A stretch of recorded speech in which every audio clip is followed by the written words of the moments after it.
Navbatdagi misolimiz milliy sertifikat 28-fevral 1-smena 2-misolimiz. Demak, bizga kasr berilgan, hisoblang. Biz kasrni hisoblash uchun yo barchasini o'nli kasrga, yo barchasini oddiy kasrga o'tishimiz kerak. Agar o'nli kasrga o'tadigan bo'lsak, bitta, ikkita, uchta, to'rtta kasrni o'tishga to'g'ri keladi. Undan ko'ra bitta o'nli kasrni oddiy kasr ko'rinishga olib kelamiz. Demak, 2/100 dan 28 ayrilgan 4 butun, bunga umumiy mahraj beramiz. Demak, 5 tadan bo'ladi. 100 dan 35 bo'lingan noto'g'ri kasrga o'tsak 9 taqsim 4. Qavsni birdaniga ochib chiqsak, demak, bu minusdan bu plus bo'lib chiqadi. Demak, 1/8 dan 7 ayrilgan 2 dan 1.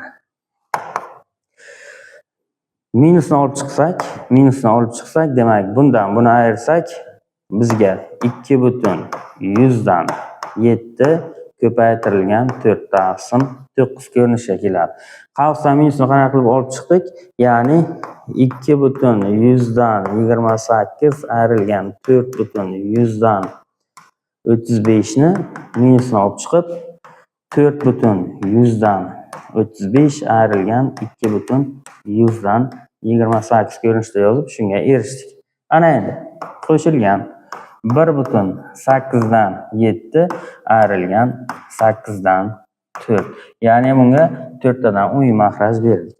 Ana endi noto'g'ri kasrga o'tadigan bo'lsak, minus 207 taqsim 100 ko'paytirilgan 4 taqsim 9 qo'shilgan 8 dan 7 dan 8 dan 4 ni ayirsak 1/8 dan 3. Kasr qisqaradi. Ya'ni 4 ga qisqarsa 1, 4 ga qisqarsa 25, 9 ga qisqarsa 1, bu ham 9 ga qisqaradi. Demak, 23 tadan minus 23 taqsim 25 qo'shilgan 1/8 dan 3. Demak, 8 bilan 25 o'zaro tursa, umumiy mahraj beradigan bo'lsak, umumiy mahraj 200.